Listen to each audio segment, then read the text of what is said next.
Liquid death, mountain water. Made from the deadliest stuff on Earth. Please, enjoy responsibly.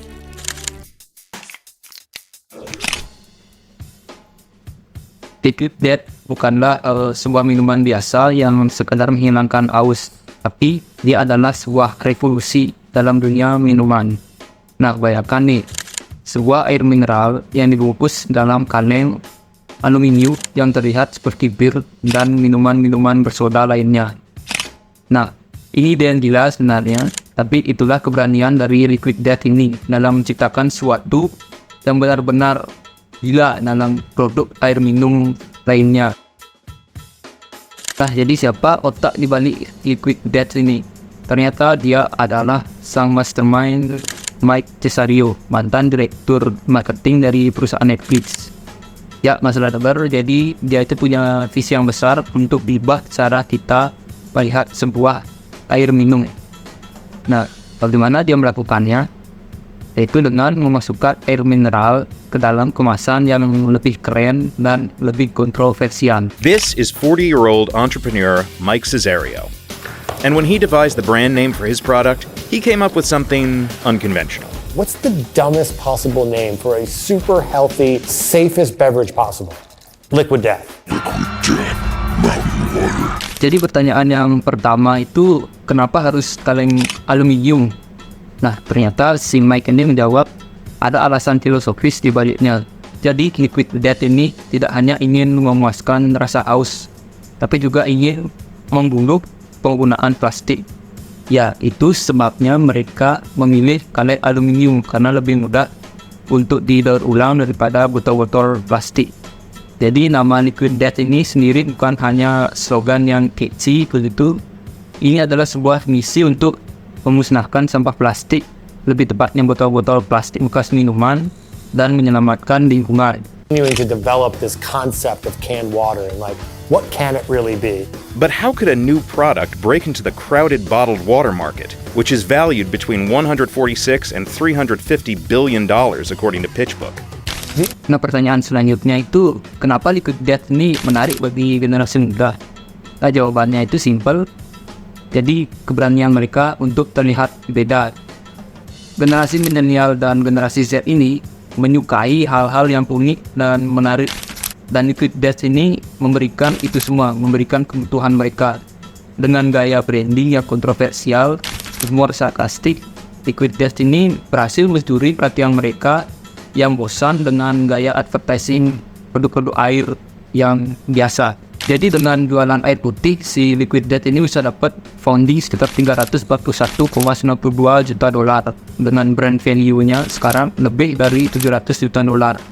Dari produknya cuma dua, yaitu yang putih untuk air pegunungan dan yang warna hitam untuk sepatu 5 meter. Sekarang bisa sampai punya beberapa varian kayak ini. Nah, jadi iklan pertama Liquid Death ini tidak menggunakan kaleng asli, tapi pakai model 3 dimensi, dan gaya produksinya itu mencapai sekitar $10.000, dan iklannya itu viral di mana-mana. Jadi dimulai dari iklan 3 dimensi yang viral di media sosial, Liquid Death ini tiba-tiba jadi perbincangan utama. Investor tertarik, modal mengalir, dan semangatnya mereka untuk nerusin brand ini jadi makin membara gitu. Tiba-tiba 7-Eleven tertarik untuk ngejual Liquid Death di toko-toko mereka. Masalahnya Liquid Death ini belum punya supplier air. Nah, akhirnya mereka mencari dengan gigih, akhirnya menemui supplier air yang pas. Dan Liquid Death ini akhirnya masuk ke 7-Eleven dan mengukir sejarah mereka sendiri dalam dunia minuman, khususnya air mineral. Liquid Death memiliki pemahaman yang mendalam tentang siapa yang mereka didik. Mereka tidak hanya mengincar generasi milenial dan generasi Z, tapi juga tahu betul apa yang membuat mereka itu terpukau. Karena kaum muda saat ini tidak hanya peduli pada lingkungan, tetapi suka dengan humor sarkastik dan menolak hal-hal yang berbau konvensional. Liquid Death ini memahami bahwa mereka tidak hanya menjual air putih biasa, tetapi juga sebuah gaya hidup yang berani berbeda. Dengan kemasan yang unik dan menarik, mereka berhasil mencuri perhatian dari pesaing pasar. Jadi bukan hanya sekedar air minum, tapi sebuah statement untuk generasi yang ingin tampil beda. Next ke target pemasaran, jadi Liquid Death ini mengarahkan perhatian mereka pada individu yang tidak hanya aktif dalam media sosial, tapi juga terlibat dalam dunia meme dan dunia viral. Nah, hal ini yang membuat mereka ini menonjol daripada produk-produk yang lain. Liquid Death ini ingin menjadi pilihan bagi mereka yang tidak puas dengan sekedar memenuhi kebutuhan, tapi juga ingin menciptakan kesan yang kuat. Mereka sering mengapresiasi subkultur alternatif seperti komunitas punk, rock, dan skateboard. Selain itu, konsumen ini biasanya lebih sadar terhadap lingkungan dan selaras dengan etos keberlanjutan dari Liquid Death itu. Nah, dalam hal positioning, Liquid Death ini memang punya trik yang keren.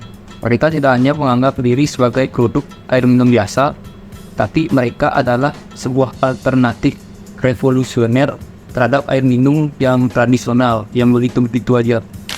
Jadi positioning Liquid Death ini unik karena tidak bersaing secara langsung berdasarkan sumber air atau manfaat kesehatan dari produk itu. Sebaliknya, mereka ini bersaing dalam hal identitas merek, kemasan, kaleng aluminium versus botol plastik, dan nilai-nilai lingkungan. Dengan memasukkan elemen-elemen dan budaya underground ke dalam pemasaran mereka, Liquid Death ini menciptakan identitas merek yang kuat. Jadi jika ingin lebih dari sekedar minuman, ya Liquid Death ini memberikan pengalaman yang beda. Nah, untuk pemanfaatan sosial media, Liquid Death ini patut benar-benar diacungi jempol dalam pemanfaatan sosial media. Jadi mereka itu tidak hanya sekedar ada di sosial media, tapi juga menjadi sorotan di media sosial itu. Jadi platform seperti Instagram, Twitter, atau yang sekarang X, dan TikTok dengan konten-konten yang bisa dibilang cerdas, kadang-kadang bikin heran juga. Benar-benar out of the box.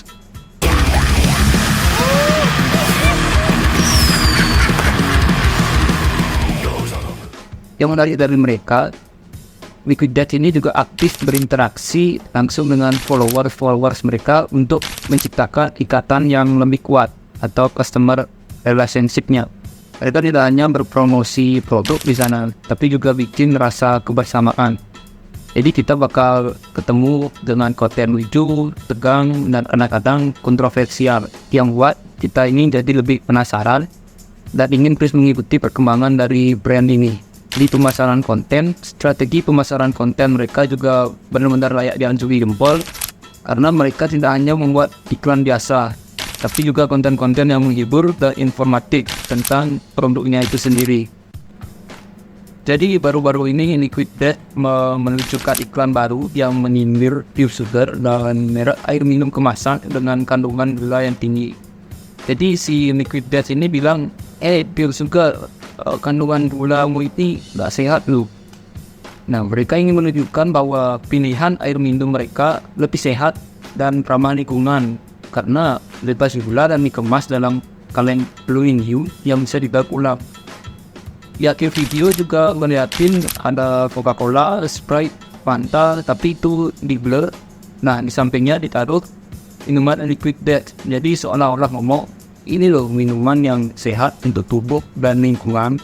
Jadi ini menarik karena seharusnya itu kan bukan segmen mereka gitu, yang seharusnya nyindir brand air mineral, tapi ini malah nyindir minuman bersoda yang mereka itu ada di segmen itu. Iklan yang dikemas dengan humor kan lebih mudah diingat itu. Jadi udah pernah ada risetnya di ResearchGate. Itu mereka bilang humor can also help people remember advertising because it creates an emotional connection. Jadi humor juga dapat membantu orang mengingat iklan karena menciptakan hubungan emosional antara penonton dan iklan itu. Nah, jadi gimana menurut kalian dari bermodalkan ide jualan air putih bisa mengubah hal yang paling biasa di dunia, ya, yaitu air mineral, menjadi hal yang paling gak biasa dan sampai dapat keuntungan yang gede banget. Nah, apa pelajaran baru yang kalian dapat dari fenomena Liquid Death ini? Coba tulis opini kalian di kolom komen. See you next time.